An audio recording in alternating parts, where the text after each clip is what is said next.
জন্য আমি এই মঞ্চ থেকে আমাদের মহিউদ্দিন ভাই, আমাদের হাসান ভাই, আমাদের রেজাউল ভাইকে স্মরণ করে দু চারটে কথা আমি বলবো এবং সাথে সাথে তার পরিবারের লোকজনকে আমি সমবেদনাও জানাবো। মহিউদ্দিন ভাই, হাসান ভাই, রেজাউল ভাইকে যারা খুন করলো তারা কিন্তু আজকের দিনে দেখুন শান্তির ঘুম ঘুমাতে পারছে না। তাদের মধ্যে কদিন আগে একজন বলেছিল আমাদের নাকি ঘুম হারাম করে দেবে, কিন্তু প্রকৃত অর্থে দেখুন আর বাস্তবিক অর্থে দেখুন অনেকে বলতে শুরু করেছে মেন্টালি ডিস্টার্ব মনে শুরু হয়েছে ওর, তাই না? কখন কি কথা বলছে, কাকে কি কথা বলছে, বলতে বলতে তার দলের আসল চিত্রকে সে আবার তুলে ধরেছে। সাম্প্রদায়িক দল বলেও শুনলাম নাকি তার দলকে, আমরা তো দীর্ঘদিন ধরে বলছি বিজেপির হাতে জন্ম, সেটা স্বীকার করছে। সাংবাদিক বন্ধুরা এখানে অনেকে বসে আছে, ভাঙড়ের ইউটিউবার, ভাঙড়ের সাংবাদিক, ভাঙড়ের কন্টেন্ট ক্রিয়েটর অন্যান্য জায়গা থেকে অনেক বেশি। সব খবরই যে নওশাদ সিদ্দিকীর পক্ষে হবে, সব খবরই যে আইএসএফ এর পক্ষে হবে, এটা আশা করাই তো বৃথা। সাংবাদিকদের কাজ কি ভুলটাকে বেশি করে তুলে ধরা, সাংবাদিকদের কাজ কি আসল খবরটাকে পরিবেশন করা। এটা করতে গেলে আমার বিপক্ষেও যেতে পারে, তার জন্য আমি সাদ্দাম ভাইকে হুমকি দেব, তার জন্য আমি সাকিরুলকে হুমকি দেব, তার জন্য আমি প্রশান্তদাকে হুমকি দেব, তার জন্য আমি কল্যাণদাকে হুমকি দেব, তার জন্য আমি শামসুদ্দোহা সাহেবকে হুমকি দেব, তার জন্য আমি আলমগীরকে হুমকি দেব, তার জন্য আমি এখানে অগণিত সাংবাদিকরা আছে তাদেরকে হুমকি দেব। এটা গণতন্ত্রের পরিপন্থী নয় ভাই, আপনারাই বলুন। সব খবর আমার পক্ষে আসবে, আমার ভুলটা যদি কেউ তুলে ধরে প্রশ্ন করতেই পারে আমাকে কোন সাংবাদিক যে আপনি বিধানসভায় গিয়ে ভাঙড়ের জন্য কি কি বলেছেন সেটা বলুন। আমার কাজ কি হবে? সাংবাদিকের প্রশ্ন শুনে তার উত্তরটা যথাযথভাবে দেওয়া। তার পরিবর্তে তুমি আমাকে প্রশ্ন করার কে, আমি স্টেজ থেকে নিদান দেবো, এটা কি সুস্থ মস্তিষ্কের মানুষের দ্বারা কাম্য হবে ভাই? এটা বলুন, কোনদিন কাঙ্ক্ষিত নয় এটা সুস্থ মস্তিষ্কের মানুষের কাছ থেকে। তারপরেও বলবো, আজকেও বলছি, আপনাদের জানিয়ে রাখি, যারা উত্তেজিত করছে তাদেরকে বলি সৎ সাহস থাকলে আপনি সাংবাদিকের গায়ে হাত তুলুন। কেন আপনি মানুষকে উত্তেজিত করছেন? সাধারণ মানুষ তো আপনার কথায় উত্তেজিত হবে না, আপনার দলের মানুষকে উত্তেজিত হবে। তারপরেও বলছি, যদি অলরেডি অভিযোগ দায়ের করা হয়েছে, একটা কোন ইউটিউবার হোক বা কন্টেন্ট ক্রিয়েটর হোক বা সাংবাদিক হোক, যে যেমন ভাবে নেয় সে বিতর্কে আমি ঢুকবো না। কারো গায়ে যদি হাত পড়ে তাদের নামে তো অভিযোগ হবেই হবে, সাথে সাথে যারা সাংবাদিকদের উপর আক্রমণ করার নিদান দিয়েছে তার নামে অভিযোগ হবে, তাকেও আইনের দড়ি বেঁধে টানতে টানতে বিচার করা হবে। আইনের দড়ি, আইনের হাত অনেকটাই লম্বা। অনেকে ভাবছে শাসকের ছত্র ছায় আছে বলে যা ইচ্ছা তাই করে নেব, অতটা সহজ নয়। এর জবাব আমরা আইনের মাধ্যমে দেব। আমি ওই প্রসঙ্গে যাব না, আমি ফিরে আসছি। তারপরে বলবো এরা কতটা দেউলিয়া হয়ে গিয়েছে, কতটা দেউলিয়া হয়ে গিয়েছে, সেই জন্য এরা এই ধরনের মন্তব্য করছে। আমাদের মধ্যে রেসারেসি হোক, আমাদের মধ্যে রেসারেসি হোক এটাই যে ভাঙড়ে চালতাবেড়িয়া অঞ্চলে আইএসএফ রক্তদান শিবির করে $500 করেছে। শওকত মোল্লা সাহেব বা তৃণমূলের পক্ষ থেকে অন্তত রেজ্জাক খান স্মরণে, ভুল বলছি নাকি ভাই? অসুবিধা হবে নাকি? প্রয়োজনে আমাদের মধ্যে যদি কেউ রক্ত দিতে বাকি থাকে আমরা দিয়ে দেবো। রেজ্জাক খান আমাদের ভাঙড়ের বাইরের লোক, রেজ্জাক খান স্মরণে রক্তদান শিবির হোক, সেখানে তৃণমূল করুক। এখানে আমাদের মহিউদ্দিনের স্মরণে হয়েছে, আমাদের হাসানের স্মরণে হয়েছে, আমাদের রেজাউলের স্মরণে হয়েছে। এটাতে ওরা তো ব্যানার ছিঁড়ে দিচ্ছে। আমরা ব্যানার ছিঁড়া তো দূরের কথা, প্রয়োজনে গিয়ে রক্ত দেব, আমাদের কোনো অসুবিধা নাই। আমরা এখানে 500 করছি, ওখানে ওরা 1000 করুক, এই কম্পিটিশন হোক। অসুবিধা হবে কার? এটা করছে না। আবার ভয় লাগে যে স্টেজ করবে, সে স্টেজে হয়তো আবার মুফাজ্জেল বাবুরা বসে থাকে। কার কথা বুঝতে পেরেছেন বলছি? খুনের অভিযোগে গ্রেফতার হলো, তার এখন জামিন পেয়ে যাচ্ছে। যে সাপ হয়ে কামড়াচ্ছে সেই ওজা হয়ে যাচ্ছে। মানে ভাবতে পেরেছেন? আমি এখনো বলছি, এই ভাঙড়ে এসে চালতা এরিয়াতে রাজ্জাক খান পরিবারকে বলছি, আপনি ওই ওদের কথায় বিচলিত হবেন না। কেসটাকে শেষ পর্যন্ত ধ্বংস করে দেবে। এখনো সময় আছে। একজন বিধায়ক হিসাবে যদি আপনি আমার সহযোগিতা চান, আপনারা, আমি এই বক্তব্যটা রাজ্জাক খান পরিবারের উদ্দেশ্যে আমার বক্তব্য রাখছি। একজন ভাঙড়ের বিধায়ক হিসাবে আপনারা যদি আমার সহযোগিতা চান, আপনার ভাইকে, আপনার স্বামীকে, আপনার পরিবারের সদস্যকে যারা খুন করেছে তাদের সর্বোচ্চ শাস্তি হওয়া দরকার, তাহলে আমাকে বলুন, আমি আপনাদের জন্য আইনি লড়াই করব। আপনাদের জন্য আইনি লড়াই করে প্রয়োজনে সিবিআই ডিমান্ড হবে বা প্রয়োজনে বিচার বিভাগীয় তদন্ত হবে, তাই নিয়ে আমি কোর্টে মুভ করবো। রাজ্জাক খান পরিবারকে ন্যায় দেব, ইনসাফ দেব, এ কথা আমি এই জায়গা থেকে দাঁড়িয়ে বলে যাচ্ছি। কারণ আমার সন্দেহ হচ্ছে এই বিচার তার পরিবার পাবে না। সেই দাবি আবার বলছি, কারণ যারা খুন করেছে শাসক ঘনিষ্ঠ, সরকার সাহেব ঘনিষ্ঠ, তাদের মধ্যে অনেকে বেল পেয়ে যাচ্ছে, খবর পাচ্ছি আগামীতে বেল পেয়ে যাবে, জামিন পেয়ে যাবে। তাহলে সরকার সাহেব স্টেজে তুলে স্কুটি দিয়ে বার করে তাহলে কি মনটা ভুলাতে চাইছে? কিন্তু আমি একটা কথা বলে যাই, ইনসাফ আমরা করব যদি আমাদেরকে সুযোগ দেয়। কারণ সে তৃণমূল করতে পারে, ভিন্ন রাজনৈতিক মত রাখতে পারে, একজন বিধায়কের কাছে সেই ভাঙড়ের ভোটার, এটাই আমাদের কাছে বড় পরিচয়। আর এই পরিচয়টা নিয়ে আমি লড়াই করব যদি তারা আমাকে সুযোগ দেয়। বন্ধুগণ, আজকের এই দিনে আমার আগে পূর্বেকার বক্তা অনির্বাণদা বললেন, এক মহান মনীষীর জন্ম হয়েছিল, দেশের জন্য লড়াই করেছিল, যাকে আমরা গান্ধী বুড়ি বলে জানি, মাতঙ্গিনী হাজরা। তিনি আজকের দিনে দেশে জন্মগ্রহণ করেছিলেন 19 অক্টোবর 1870 সালে দেশে তিনি জন্মগ্রহণ করেছিলেন। আর তিনি তার শহীদ হয়েছিলেন দেশের জন্য 29 সেপ্টেম্বর 1942 সালে তিনি শহীদ হয়েছিলেন।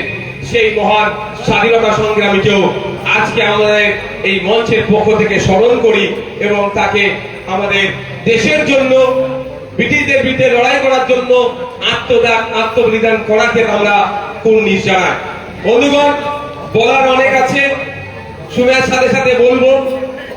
বাইরের মাইকগুলো চালিয়েছো ভাই, বাইরের মাইকগুলো চালিয়ে দাও। 12:55 অফ করে দেবে বাইরের মাইকগুলো। তো বলার অনেক আছে, যদি সময় পাই বলবো। তার সাথে সাথে আমি গুটি কয়েক কথা আপনাদের বলছি। রক্তদান নিয়ে বলি, অলরেডি কত রক্তদান হয়েছে গো? একটু জেনে আসুন তো কত রক্ত দিল।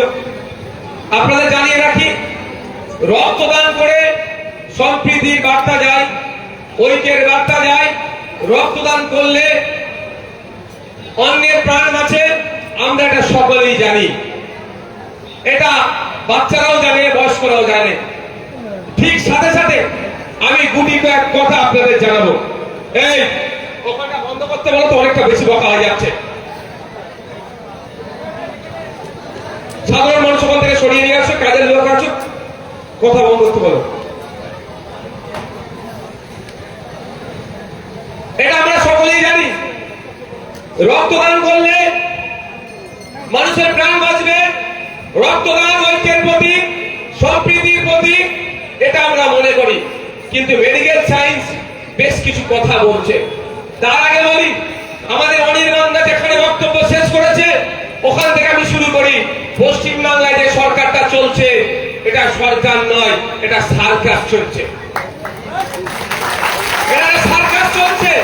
কারণ আমরা জানিয়ে রাখি, এখানে আমার কাছে প্রতিনিয়ত ভাঙড়ের মানুষের জন্য শুধু নয়, আপনারা এমন এক দৃষ্টান্ত তৈরি করেছেন, রাজ্যের বিভিন্ন জায়গা থেকে ভাঙড়ের বিধায়ককে ফোন করে তাদের রক্তের প্রয়োজনে ভাঙড়ের মানুষের রক্ত দিয়ে তাদের আমরা সমস্যার সমাধান করি। ভাঙড়ের মানুষ এই দৃষ্টান্ত তৈরি করেছে। আর ভাঙড়কে তারা যারা কলুষিত করার বারবার চেষ্টা করছে, ভাঙড়ের বুকে দাঁড়িয়ে স্টেজে উঠে বারবার অবাঞ্ছিত কথা বলছে। আপনারা দৃষ্টান্ত স্থাপন করেছেন।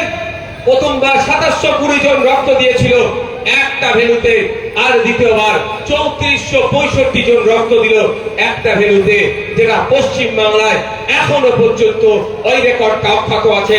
আমরাও চাই শাসক দল দায়িত্ব নিয়ে সে তার বিধানসভায় এই রেকর্ডটি ভাঙুক, তারপরে আবার ভাঙড়ের মানুষকে সাথে নিয়ে আমরা রেকর্ড ভেঙে নতুন রেকর্ড তৈরি করব। আপনারা অবাক হবে, ভাঙড়ের মানুষ তো ফোন করে, সারা রাজ্যের বিভিন্ন প্রান্ত থেকে মানুষ ফোন করে যে রক্তের প্রয়োজন আছে। এটা জানে ভালো করে যে ভাঙড়ের বিধায়ককে ফোন করলে ভাঙড়ের বিধায়ক আমাদের রক্তের ব্যবস্থা করে দেবে। যদি ব্লাড ব্যাংকে রক্ত না থাকে, তারপরও ভাঙড়ের ছেলেদেরকে ফোন করে বেড টু বেড গিয়ে রক্তের ব্যবস্থা করে দেয় ভাঙড়ের বিধায়ক, ভাঙড়ের ছেলেরা গিয়ে দেয়। এটা ভালো করে জানে। এই পরিচয়টা ভালো না ভাঙড়ের চক ছুড়ে অধ্যাপিকাকে মারে ওই পরিচয়টা ভালো? আপনারা বলুন ভাই, কোন পরিচয়টা আপনারা চাইছেন? মানুষের উপকার করবে তার পরিচয়টা তো না, স্টেজে দাঁড়িয়ে একটা ভাষা খারাপ করে ইউটিউবারদেরকে এই করবো, এই পরিচয়টা ভালো? বলুন আপনারা। অন্ধকার জগতের প্রাণী কোনোদিন আলোকে ভালো লাগে পছন্দ করবে না। কি বললাম? অন্ধকার জগতের প্রাণী আলোকে পছন্দ করবে না। আমরা ভালোকে আলোকিত করার চেষ্টা করছি। অন্ধকার জগতের ওরা প্রাণী, ওদের অসুবিধা হচ্ছে, ওই জন্য ডিস্টার্ব করছে। আচ্ছা আপনারা বলুন তো, বিজেপি ৭৭টা এমএলএ জিতে আছে, কোন জায়গায় অবজারভার দিয়েছে? দিলে বলুন। একটা ভাঙড়ে জিতে আছে, অসুবিধা কেন?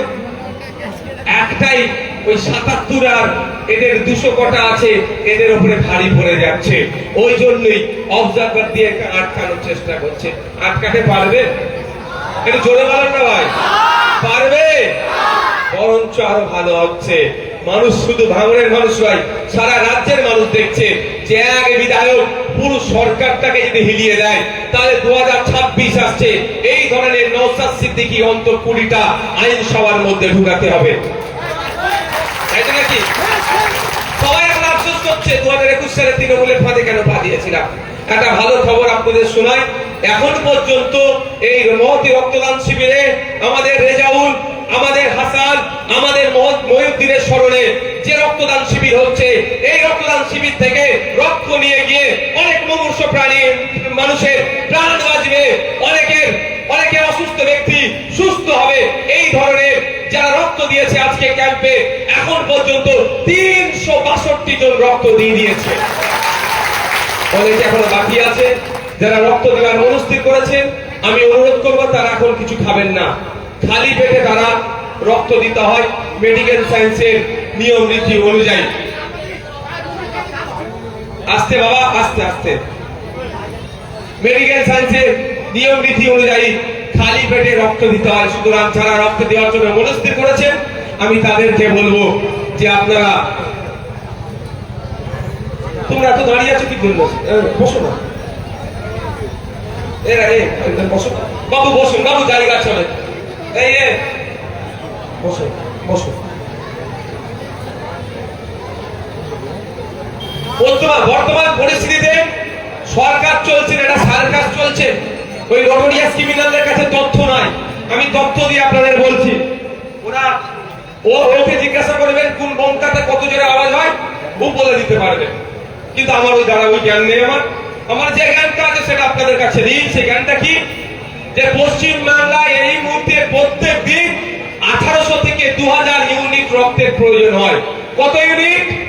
1800 থেকে 2000 ইউনিট রক্তের প্রয়োজন হয়। কিন্তু এটা সার্কাস চলছে বললাম, সরকার চলছে না।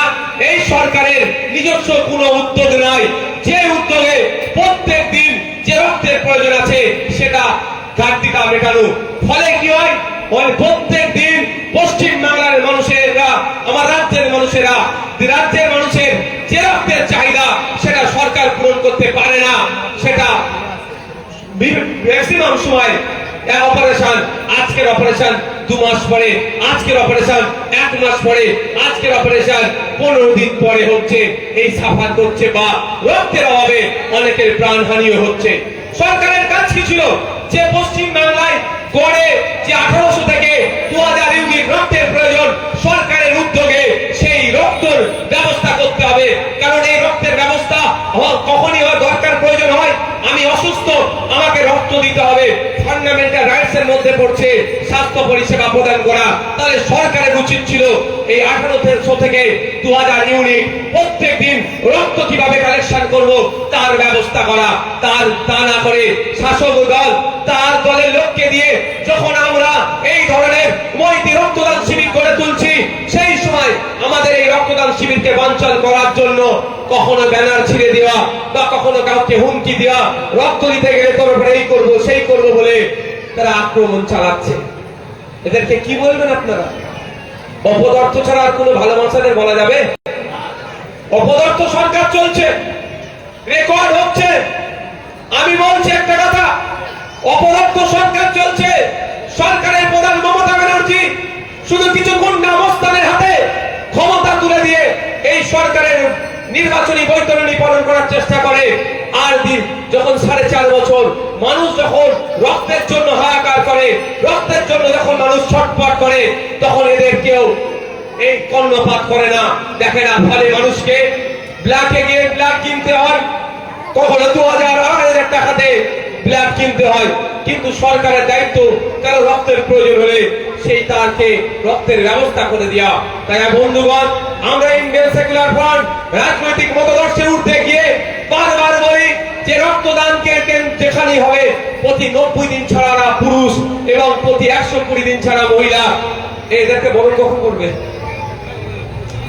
বল, প্রতি 120 দিন মহিলা, পুরুষের ক্ষেত্রে 90 দিন ছাড়া আপনারা রক্তদান করবেন।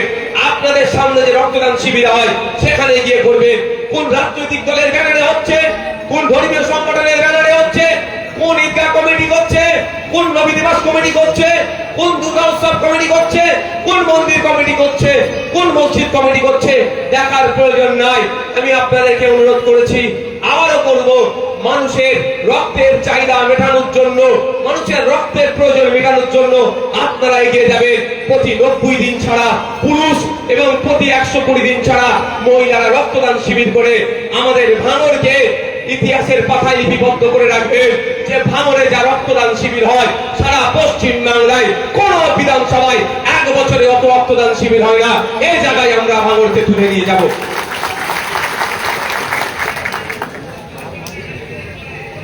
আচ্ছা, এর মধ্যে আমি একটা ছোট্ট অনুষ্ঠান করে দিচ্ছি। হ্যাঁ, আমাদের পঞ্চায়েতের সদস্য আবাদী, আমাদের মহিউদ্দিন মোল্লার পরিবারকে, মাকে, আমাদের তার পরিবারের থেকে যারা এসছে, দেওয়ার তো কিছু নাই, সুখ দুঃখে একসাথেই আছি, জিজ্ঞাসা করবেন, বিপদে আপদে একসাথে আমরা আছি, ছিলাম আছে, আগামী দিনে থাকবো। তাই পরিবারকে আমরা আমাদের মঞ্চের পক্ষ থেকে একটু বরণ করে নেব। আমাদের যোদ্ধা ছিল মঈনুদ্দিন হাসান রেজাউল, আমাদের দলের একনিষ্ঠ কর্মী ছিল। সে বর্তমানে আমাদের সাথে না থাকলেও সে মারা গেল, কিন্তু তার পরিবারকে আমরা পরিবার ছাড়া নয়, তার পরিবার আমাদের পরিবার হিসাবেই সব সময় আমাদের পার্টির পক্ষ থেকে আমরা বুকে আগলে রাখি। আজকে এসেছে, ন্যূনতম তাদেরকে আমাদের মঞ্চের পক্ষ থেকে সম্মানিত করছি। মহিউদ্দিন মোল্লা জিন্দাবাদ, হাসান মোল্লা জিন্দাবাদ, রেজাউল গাজী জিন্দাবাদ, মোল্লা জিন্দাবাদ, জিন্দাবাদ, রেজাউল গাজী জিন্দাবাদ। আমরা যে লড়াই লড়ছি, এই লড়াই লড়তে গিয়ে আমাদের মধ্য থেকে মহিউদ্দিন ভাই, হাসান ভাই, রেজাউল ভাই, তাদেরকে এই দুষ্কৃতীদের ছোড়া গুলিতে শহীদ হতে হয়েছে, মৃত্যুর কোলে ঢুলে পড়তে হয়েছে। আমরা কিন্তু আইনি লড়াই আজও লড়ে যাচ্ছি। আমাদের আইনি লড়াইয়ে একজন জেল খেটেছে, অন্যতম একজন চক্রান্তকারী খুনি জেল খেটেছে, আর একজন জেলের বাইরে ঘুরছে। অপেক্ষা করুন, তারও সময় ঘনিয়ে আসছে, তাকেও আমরা জেলের ভাত খাওয়াবো।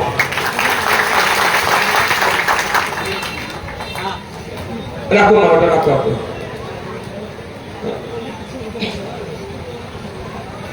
ওটা তুলে তো, তোমরা তুলে তো চলে আসো বাইরে।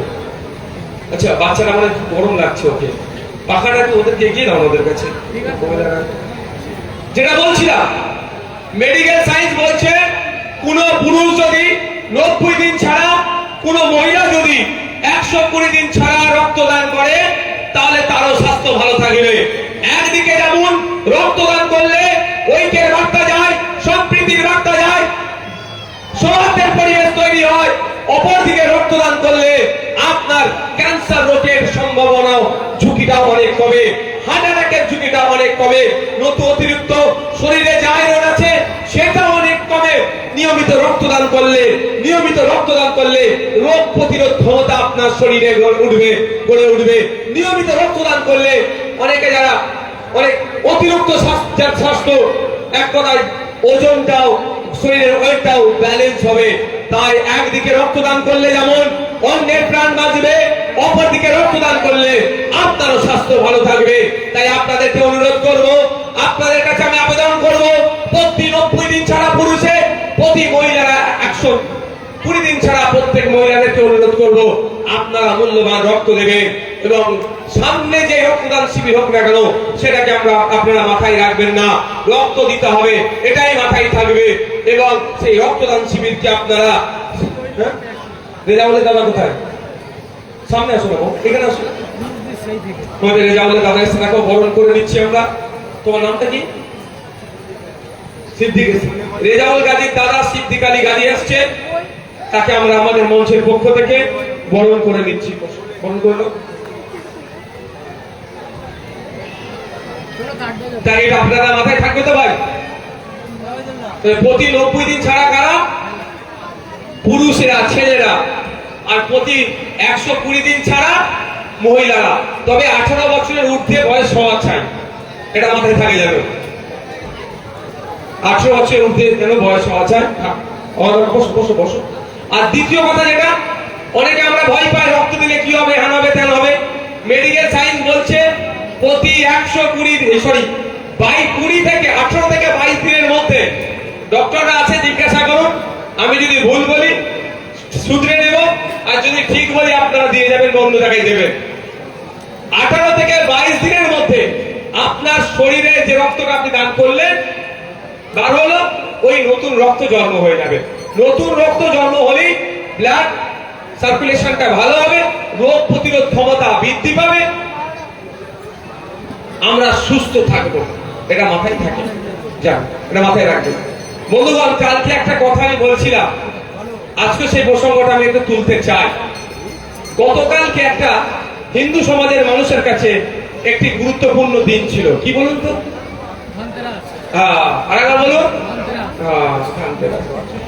হিন্দু সমাজের মানুষের অনেকের বিশ্বাস ওই দিনে আরো ধর্মীয় কার্যকলাপের সাথে সাথে একটু সোনা গহনা কিনলে তাদের লক্ষ্মী লাভ হবে, তাদের ধর্মীয় বিশ্বাসে ভালো হবে, ধর্মীয় বিশ্বাস। কিন্তু আপনারা জানেন গতকালকে 10 গ্রাম সোনার রেট কত ছিল? 10 গ্রাম সোনার রেট গতকালকে ছিল 1,28,890 টাকা, অর্থাৎ 1,29,000 টাকা। হিন্দুকে বাঁচাতে এসেছিল কেন্দ্রের বিজেপি সরকার, হিন্দু হিন্দু ভাই ভাই বলে ডায়লগ দিয়ে শুভেন্দু অধিকারী কালকে একটাও মুখ খোলেনি। কিন্তু আপনাদের আমি তথ্য দিয়ে যাই, 2014 সালে যখন এই সরকার, নতুন কেন্দ্রের বিজেপি সরকার যখন ক্ষমতা দখল করে, সেই সময় 10 গ্রাম সোনার দাম মাত্র 28,000 টাকা ছিল। আর এই 11 বছরে 2014 আর 2025 এর মধ্যে 11 বছরে 10 গ্রাম সোনার দাম 1,28,000-এ পৌঁছেছে। এটা অপদার্থ বলবেন না কি বলবেন? আমরা যারা মুসলিম সম্প্রদায়ের মানুষ, রমজান মাসে যখন রোজা রাখি, রোজার শেষে ইফতার করার সময় ফলের দাম 3 গুণ বেড়ে যায় না? তার প্রতিবাদ আমি করেছি তো, করেছি কি করিনি? তা আজকেও আমাকে প্রতিবাদ করতে হবে। আমাদের সমাজে হিন্দু মানুষ যারা আছে, তারা সোনা গহনা কিভাবে কিনবে? অপদার্থ জুমলাবাজের ধাপ্পাবাজের সরকারের জন্য আজকে চড়া দামে হিন্দু ভাইদেরকে সোনা কিনতে হচ্ছে, তাদের ধর্মীয় রীতিনীতি পালন করতে হচ্ছে। একদিকে যেমন হিন্দু হিন্দু ভাই ভাই স্লোগান দিয়েছে, পুঁজিপতিদের সহযোগিতা করছে, অপর সরকার মুসলমানকে বাঁচাবার নাম করে ক্ষমতা এসে সব থেকে বেশি মুসলমানদের ক্ষতি করছে। আপনারা অবাক হবে, এটা বলার জন্য কিছু ভাই আবার আমাকে প্রতি উত্তর দিচ্ছে কি, বিশ্ববাজারে সোনার দাম বিশ্ববাজার কন্ট্রোল করে ভারত সরকারের হাত নাই, এই বিতর্কে আমি যাব না। তারপর আমি একটা তথ্য দিয়ে যাচ্ছি, $100 দাম আজকে আমাদের কোথায় পৌঁছেছে। আমরা এত চড়া দামে সোনা কিনছি কেন? এই আমার দেশের সরকারের ব্যর্থতা। জিডিপি ঠিকঠাক হচ্ছে না বলে মানুষের গড় আয় ঠিকঠাক বাড়ছে না, টাকার পতন কমে যাচ্ছে, ওই জন্য টাকার মান কমে যাচ্ছে, ওই জন্য আমাদেরকে চড়া দামে সোনা কিনতে হচ্ছে। আর 2014 সাল 2013 সাল মোদীজি ডায়লগ দিয়েছিল, এই শুভেন্দু অধিকারীদের নেতা সুকান্ত মজুমদারদের নেতা দিলীপ ঘোষেদের নেতা ডায়লগ দিয়েছিল ভারতবাসীকে যে আমাদের ক্ষমতায় নিয়ে আসুন, $1 দেবেন $1 পাবে। আমাদের মধ্যে থেকে যারা ওনার কথাই বিশ্বাস করে ভোট দিয়েছিল, আজকে দেখুন 2014 সালে $60 দিলে $1 পেত, আর এটা 2025 এই 11 বছরে $88, $88.5 দিলে $1 পেতে হচ্ছে। কিন্তু গল্প কি শুনিয়েছিল? $1 দেবেন $1 পাবেন, আর এখন $88 দিলে $1 পাচ্ছি। তাহলে দেশ এগিয়ে যাচ্ছে না পিছিয়ে যাচ্ছে? বলুন একটু।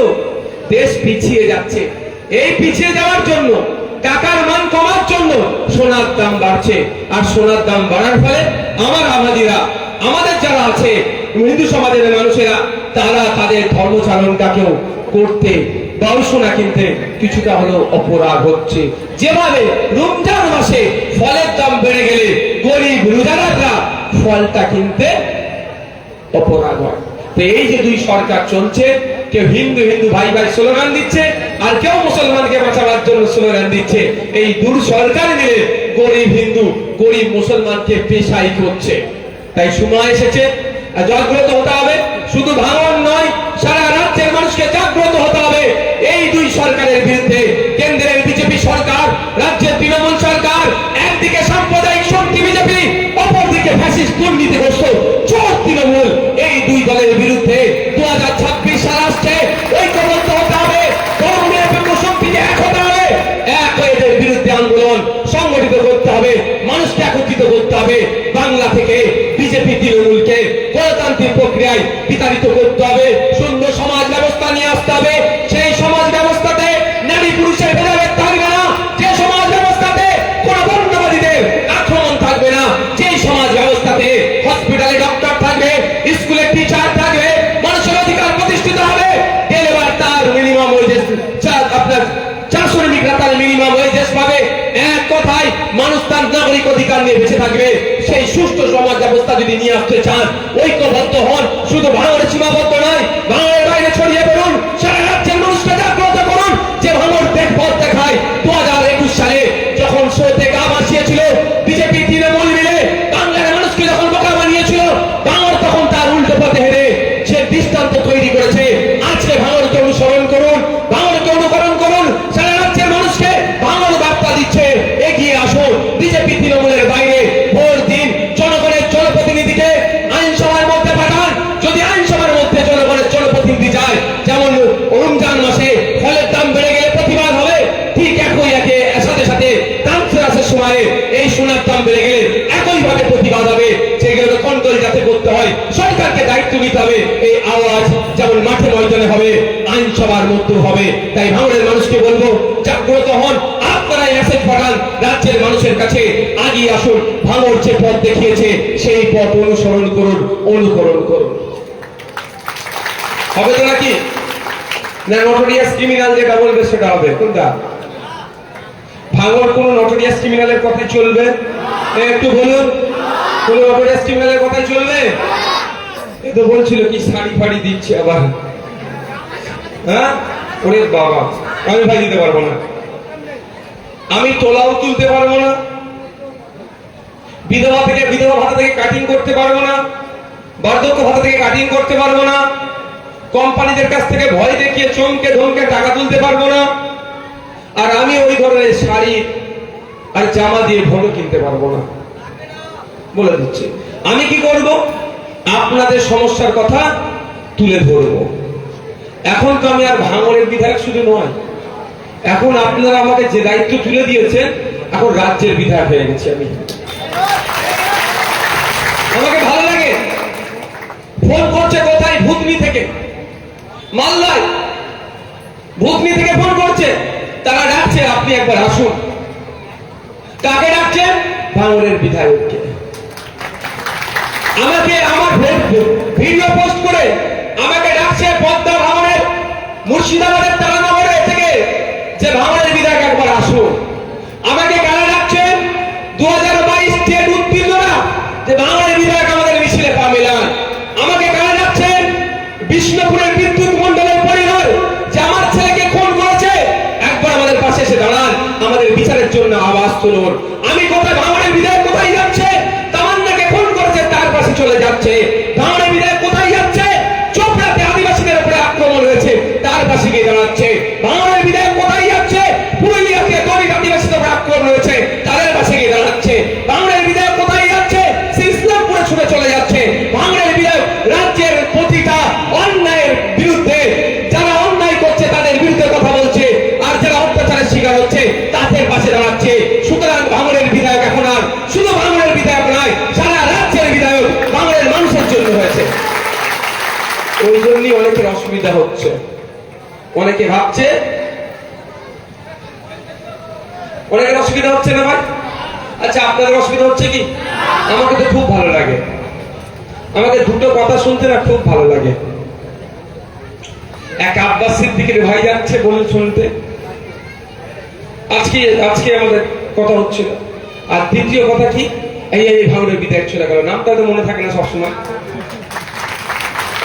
অনেক সময় দেখুন আমার গাড়ির আমি কাঁচ খুলে যায়, কে কি বলছে না বলছে কারোর সাথে কথাবার্তা একটু বলতে হবে। কাঁচ তুলে চললে বাস্তব পরিস্থিতি জানতে পারবো। বা আমি যদি কৃষকদের সাথে না মিশি, তাহলে কৃষকদের সমস্যাটা জানতে পারবো। আমি যদি লেদার কমপ্লেক্সে এরা কাজ করে তাদের সাথে না কথা বলি, লেদার কমপ্লেক্সের সমস্যা জানতে পারবো। আমি যদি রাজমিস্ত্রিদের সাথে না কথা বলি, ওদের কি সমস্যা জানতে পারবো। আমি যদি চা শ্রমিকদের সাথে না কথা বলি, চা শ্রমিকের দুর্দশার কথা জানতে পারবো। আমি সেই জন্য ওদের সাথে মেশার চেষ্টা করি। তো ওই আমাকে খুব ভালো লাগে যখন যাই না, হয়তো নামটা না তাড়াতাড়ি না বলতে পারলো, এই ভাঙড়ের বিধায়ক চলে গেল রে, এটা তো বড় জিনিস। আর ওরা গেলে কি বলবে বলুন?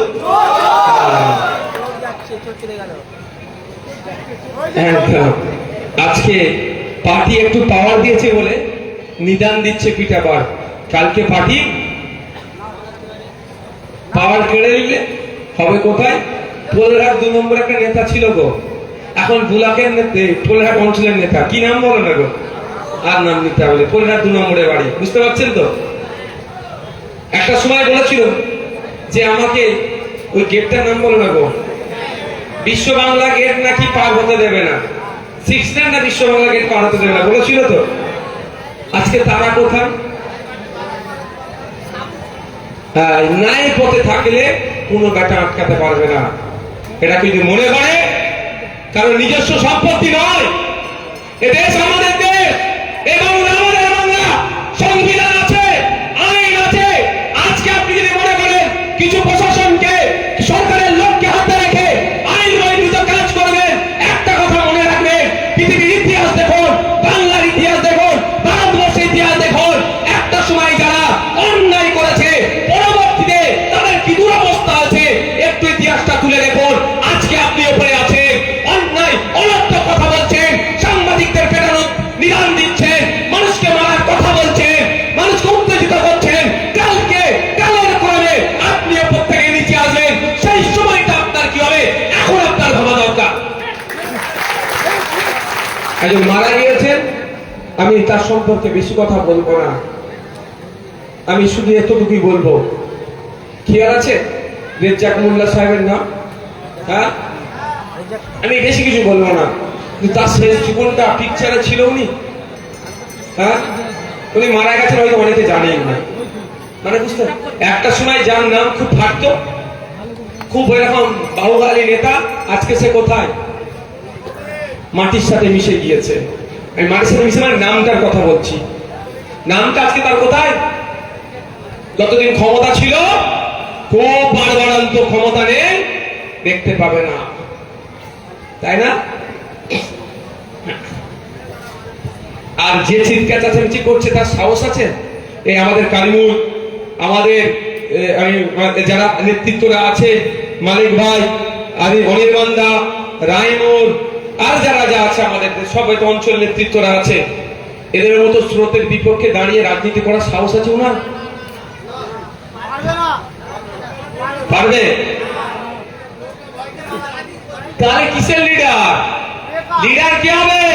স্রোতের বিপক্ষে দাঁড়িয়ে যারা রাজনীতি করবে, এ আমাদের যারা আছে, পোলেরহাটের নেতৃত্বরা যারা আছে, এখানে দেওতার নেতৃত্ব আছে, বিভিন্ন অঞ্চলের নেতৃত্ব যারা আছে, ভগবানপুর থেকে শুরু করে ডাবলগাছি আরো অঞ্চলে যারা নেতৃত্বরা আছে, স্রোতের বিপক্ষে যে রাজনীতি করছে, এদের দম আছে।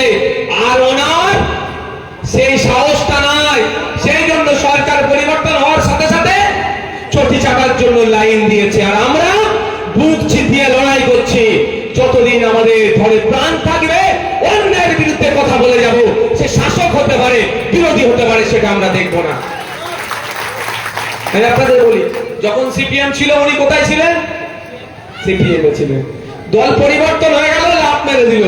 কালকে দল পরিবর্তন হবে, আবার লাভ মারার চেষ্টা করবে। এদের আদর্শ আছে?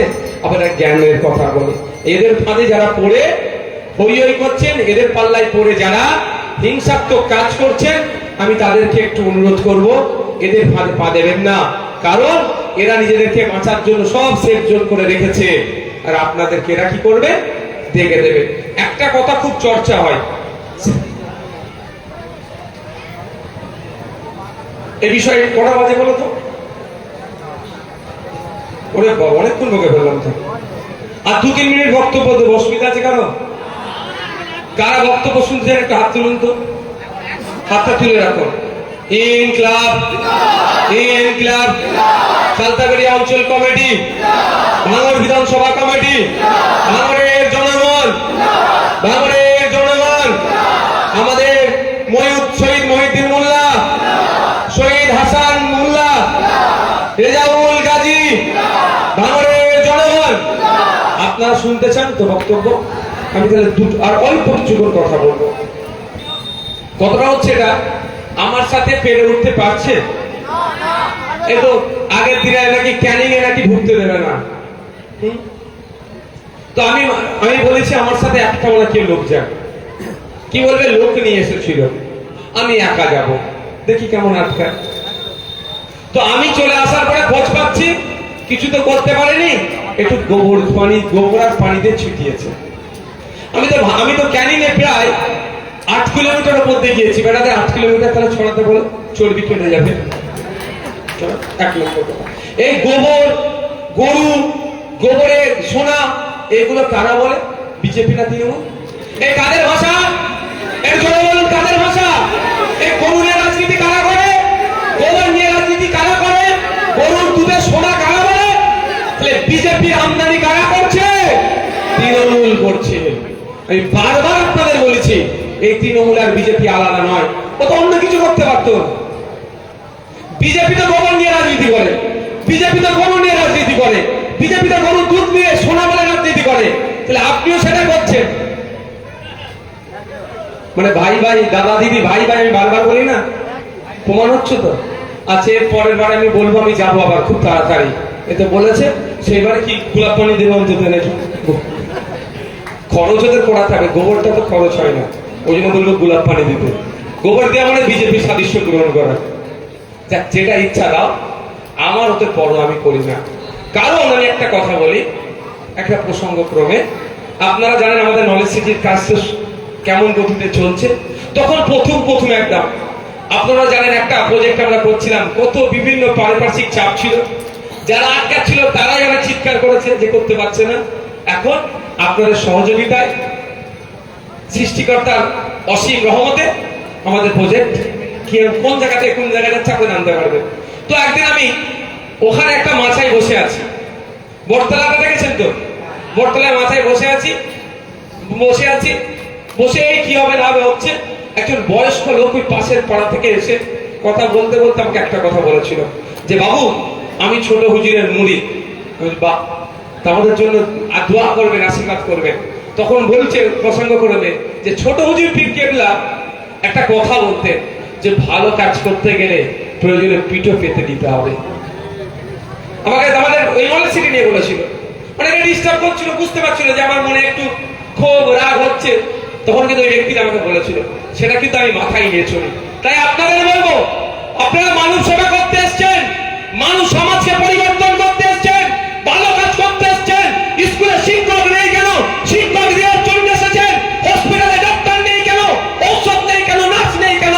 কোন পরিবহন কেন ধ্বংস হয়ে যাচ্ছে সেটা বন্ধ করতে এসেছেন। হাতে কাজ চাই, মুখে ভাত চাই, এই লড়াই এসেছেন।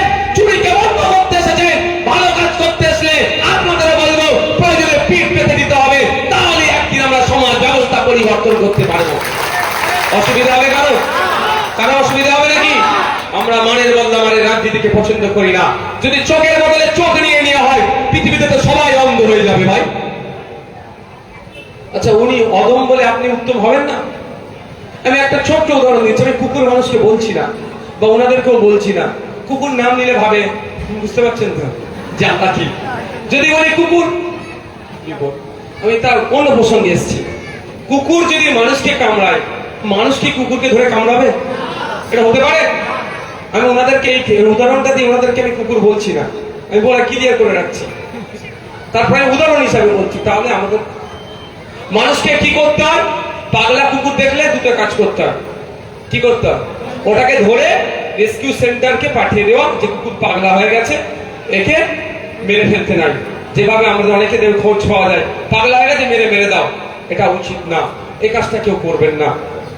কুকুর পাগলা হয়েছে ধরে বা খবর দিন ডিপার্টমেন্টে, ওরা এসে তুলে নিয়ে চলে যাবে। তো আমাদের এখানে তাহলে আমাদের কাজ কি হবে? এড়িয়ে চলা, নিজেকে এড়িয়ে চলা, ফাঁদে পা না দেওয়া। সময় আসবে চুপচাপ গিয়ে যেখানে ছাপ দিলে আপনার অধিকার অক্ষুণ্ণ থাকবে সেখানে দেবে। আমাদের জাহাঙ্গীর ভাই কম অত্যাচার করেছে, কম লোক দেখিয়েছে। পোলাটের নেতা জিজ্ঞাসা করেন, এক পোলাটের নেতা আছে, এই আছে, এই বেচারি কোনো দোষ করেনি। আমাকে বারাইপুর কোর্টে যখন তুলেছিল দেখতে গিয়েছিল, আমি বারণ করেছিলাম যতবার তোলে দেখতে আসবে, আসবে না তোমরা, ধরে জেল খাটিয়েছে। আমাদেরকে আটকাতে পেরেছে। এখানে যারা বসে আছি, আমরা যারা বসে আছি স্টেজে, ম্যাক্সিমাম নেতৃত্বকে ধরে জেল খাটিয়েছে। আটকাতে পেরেছে। আমরা ওই তত্ত্বে বিশ্বাসী, প্রয়োজনে আমরা পিঠ পেতে দেবো। তো আমরা যে লক্ষ্য নিয়ে এসেছি, সমাজ ব্যবস্থা পরিবর্তন করব, সেই লক্ষ্যে আমরা অবিচল থাকবো। তাই বন্ধুগণ, একটা অভিযোগ আমার প্রতি দিচ্ছে, কি দেওয়ার তো কোনো জায়গা নয়, সেটাই আমি নাকি কাজ করতে পারিনি। আর আমি কি উত্তর দিচ্ছি? ধৈর্য হারা হবেন না। আমি 5 বছরের জন্য এমএলএ হয়েছি, আমি দল চেঞ্জ করে পালাইনি। পালিয়েছি নাকি ভাই? আপনাদের বিশ্বাস আমি ভেঙেছি? আস্থাকে আমি নষ্ট করেছি? আর নষ্ট করবো না। আমি বলেছি, আজকেও বলছি, যে এবার বাইরের মাইকটা চালিয়ে দাও ভাই। আমি আগেও বলেছি, আজকেও বলছি, কি আপনাদের 5 বছর শেষ হওয়ার সাথে সাথে বা 5 বছর শেষ হওয়ার পূর্বেই আমি এমএলএ পক্ষ থেকে যে কাজগুলো আমি করেছি, সেই হিসাব কোথায় কোথায় করেছি তার অ্যাড্রেস লিখে প্রত্যেকটা বাড়িতে ভাঙড়ে পৌঁছে দেওয়ার আমি চেষ্টা করব। অসুবিধা হবে কারো? যে আমার আজকে সমালোচনা করছে, যে আমার নামে মিথ্যাচার করছে, আমাকে কালিমালিপ্ত করার চেষ্টা করছে, তা আর বাড়িতে আমি কাগজ পৌঁছে দেবো। ওই কাগজে যদি ভুল থাকে সেটা পড়ে আমার ভুলটা পাবলিককে সে বলবে। আর যদি বাড়িতেই না 5 বছরে 3 কোটি টাকা খরচ করার জন্য পেত, সেটা বেড়ে এখন কত হয়েছে জানেন? 5 বছরে 3.5 কোটি টাকা, অর্থাৎ 50 লাখ টাকা বেড়েছে। আর এই 50 লাখ টাকা 2011 থেকে 2023 বাড়েনি, 2023 এসে বেড়েছে। কার জন্য 50 লাখ টাকা বেড়েছে জানেন? ভাঙড়ের বিধায়কের জন্য, ভাঙড়ের মানুষের জন্য। অর্থাৎ ভাঙড়ের বিধায়ক আমি বিধানসভায় গিয়ে বলেছিলাম, প্রতি বছরে 2 কোটি টাকা করে একটা এমএলএ কে খরচ করতে দেওয়া হোক। সেটা না শুনে মাত্র 10 লাখ টাকা বেরিয়েছে বছরে। কিন্তু বেড়েছে তো। এটা কার অবদান? ভাঙড়ের মানুষের অবদান। এটা ইতিহাসে লেখা থাকবে, এটা ইতিহাস। এবার আপনাদের বলি, 3 কোটি বলুন বা 3.5 কোটি, এই টাকাটা এমএলএ কি হাতে পায়? এটা জানতে হবে আপনাদের। এখানে একটা গেড়া কল আছে, বহুত বড় গেড়া কল। ওই বলছে না এমএলএ কাজ করতে পারেনি। আরে কাজ করতে তুমি তো দাওনি ভাই এতদিন আমাকে। আমি ভাঙড়ের 2টো পঞ্চায়েত সমিতির মাধ্যমে কাজ করতে চেয়েছিলাম, কাজও দিয়েছিলাম, ওরা আমার কাজ করেনি। 2 বছর ওরা নষ্ট করেছে আমার। ক বছর? সেই জন্য বাধ্য হয়ে আমি ছুটে গিয়েছিলাম নবান্নে, আপনারা দেখেছিলেন তো। যা ওই 3 কোটি বা 3.5 কোটি টাকা কি হয় আমাকে বলে দিতে হয়। ডিস্ট্রিক্ট প্ল্যানিং অফিসার বলে একটা অফিসার আছে জেলাতে, তাকে প্রস্তাব দিতে হয়।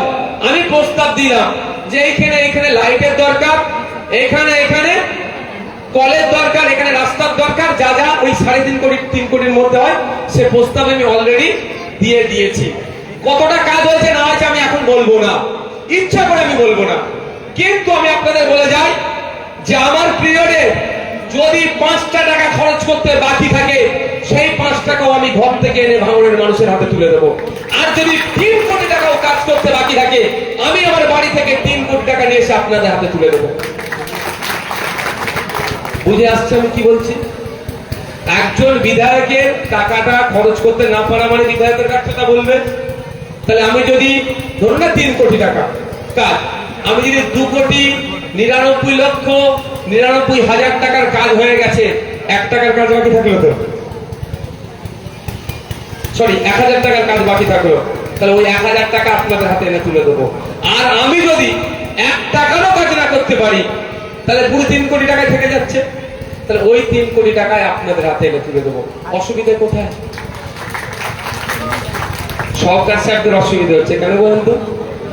এই 3 কোটি থেকে আমি তো কাটমানি খেতে দিইনি, ওদের তো কাটমানি খাওয়া অভ্যাস, আমি কাটমানি খেতে দিইনি।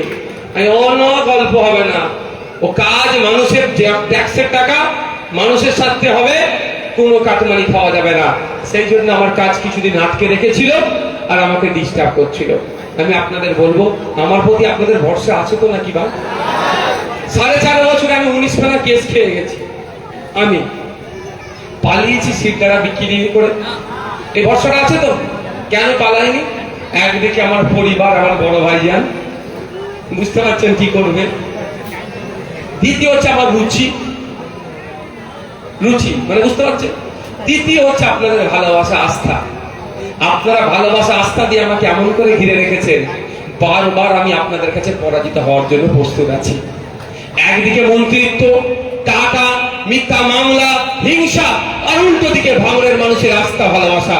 আমি ভাঙড়ের মানুষের আস্থা ভালোবাসাকে বারবার গ্রহণ করব, ওদের মন্ত্রিত্ব, টাকা, মিথ্যা মামলাকে বারবার আমি বর্জন করব। পেরে উঠতে পারছে না, কি করছে?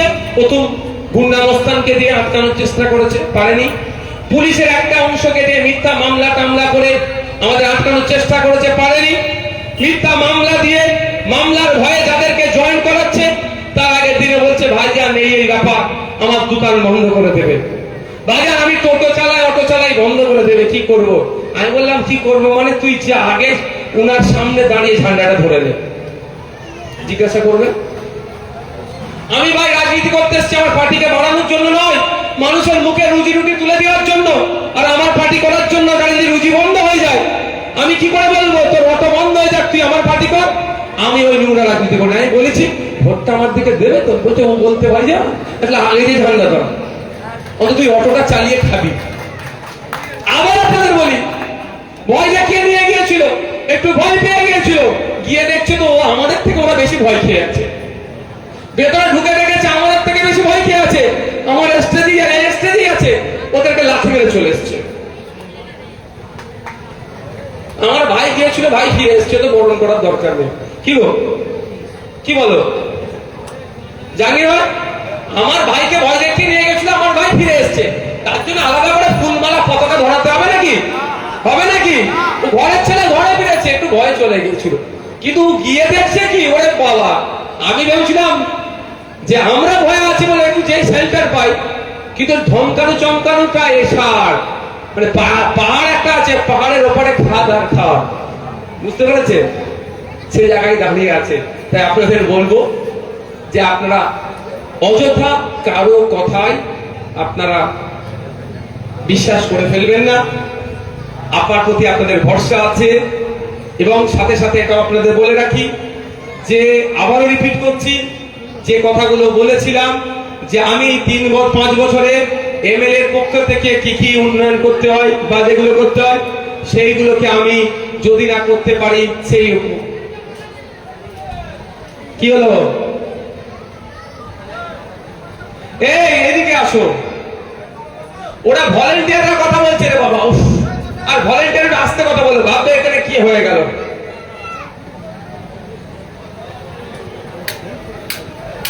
একজন রক্ত দিতে গিয়ে মাথা ঘুরে গিয়েছে, এই শোনের দিকে তাকাও, একজন রক্ত দিয়েছে, রক্ত দেওয়ার পরে মাথা ঘুরে গিয়েছে। এই ধরনের 100 জন রক্ত দিলে 2-4 জন এই ধরনের হয়। কেন হয় বলবো তাও, এটা নার্ভ ফেল করে, নার্ভ ফেল করে যে আমি রক্ত দিয়ে ফেললাম, কিছুই ব্যাপার নয়। 100 জনের মধ্যে 2-4 জন এটা হয়ে যায়, এটা কোনো ব্যাপার নয়। তার জন্য অ্যাম্বুলেন্স আছে, ডক্টর আছে, তারা দেখে নেবে, আমাদের এক্সপার্ট টিম আছে। আমরা যখন কোন বাজারে করেছিলাম, সোনপুর বাজারে না, সোনপুর বাজারে যে প্রোগ্রামটা করেছিলাম ওখানে তো 3000-এর মধ্যে 10-15 জনের মাথা ঘুরে গিয়েছিল। এটা স্বাভাবিক ব্যাপার, এটা কোনো ভয়ের ব্যাপার নয়। তা বন্ধুগণ, আমি বক্তব্য দীর্ঘায়িত করব না। আর কিছু বলতে লাগবে? আর আমি বড় প্রোগ্রাম করতে পছন্দ নয়, আমি বারবার দেখবেন ছোট ছোট প্রোগ্রাম করি। এই জন্যই ছোট প্রোগ্রাম করি, আমি লোকাল মানুষের কাছে একটু পৌঁছাতে চাই। কেন পৌঁছাতে চাই? এই যে আজকে এই প্রোগ্রামটা হলো, সবাই কিন্তু তার সমস্যার কথা আমাকে শোনাতে পারবে সম্ভব হলো, মহিলারা এসে শোনাতে পারবে না, বয়স্করা এসে শোনাতে পারবে না। সেই জন্য আমি বিভিন্ন বুথে বুথে যাই, গিয়ে তাদের কথা শুনি, সমস্যার কথা শুনি, তাৎক্ষণিক সমাধান হলে সমাধান করে দিই, অন্যথায় কিভাবে সমাধান হবে সেটাও আমি নোট করি, তাদেরকে বলে দিই। এটাতে অনেকের অসুবিধা হচ্ছে। আমি আপনাদের বলবো, একটাই কথা বলে আমি শেষ করব, যে আপনারা আমার যদি সাথ দেন, এখন পাড়ায় পাড়ায় সমাধান হচ্ছে তো, 3 পাড়ার মাথায় বসে অফিসাররা সমাধান করছে। আপনারা আমার সাথ দেন, অফিসারদেরকে আপনার দরজার সামনে আমি হাজির করে দেবো। এতদিন হতো, 21 সালের আগে হয়েছে ভাই, এই দুয়ারে সরকারের গল্প যাই বলুন, 21 সালের আগে হয়েছে? হ্যাঁ, হয়নি তো। আর আমাকে আপনারা জেতালেন, অফিসার আজকে আপনার 3 পাড়ার মাথায় এসে বসে গেছে। আর আপনি আইএসএফ কে এগিয়ে নিয়ে যান, আপনি মানে বাংলার নাগরিককে বলবেন আইএসএফ এর সাথ দেন, ঘরে বসে থাকবেন, ঘরের দরজাতে যেই সরকারে থাকুক না কেন অফিসারকে হাজির করে দেওয়ার মতো ক্ষমতা আইএসএফ রাখে, শুধু আপনাদের সাথ চাই। সকালে ভালো থাকবেন, সুস্থ থাকবেন, রাজনৈতিক হানাহানিতে জড়াবেন না, ফাঁদ পাতলেও ফাঁদে পা দেবেন না, এড়িয়ে চলবেন। আবারও একবার বলি, সমাজের জন্য কাজ করতে গেলে প্রয়োজনে পিঠকেও পেতে দিতে হবে। ভাই, মিডিয়ার ভাইদের যদি কোনো কোশ্চেন থাকে ওখান থেকেই করুন, আমি এখান থেকে উত্তর দিচ্ছি।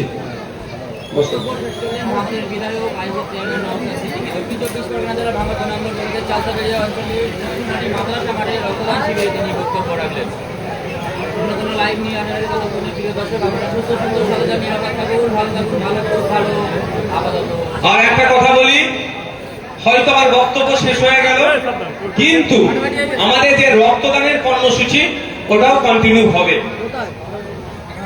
মানে যারা রক্ত দেওয়ার জন্য মনস্থির করে আছে, ভাববে না যে ভাইয়ের বক্তব্য শেষ হয়ে গেল মানে রক্তদানের পর্ব বন্ধ হয়ে গেল, এটা নয়। রক্তদান পর্ব চলছে, বেশ কিছুক্ষণ চলবে। যারা রক্ত দিতে ইচ্ছুক তাদেরকে বলবো যে আপনারা কেউ এখন কিছু ভারী খাবার খাবেন না। রক্ত দেওয়ার পরে আমাদের অঞ্চল কমিটির পক্ষ থেকে, আমাদের ব্রাঞ্চ কমিটির সহায়তায় যে কিছু আপনাদের জন্য খাদ্যের ব্যবস্থা করা হয়েছে, টিফিনের ব্যবস্থা করা হয়েছে, আপনারা সেটা ভক্ষণ করবেন, সেটা খাবেন। এটা বসো, বলে দিচ্ছি, বসো বসো। আপনার কাছে প্রথম প্রশ্ন,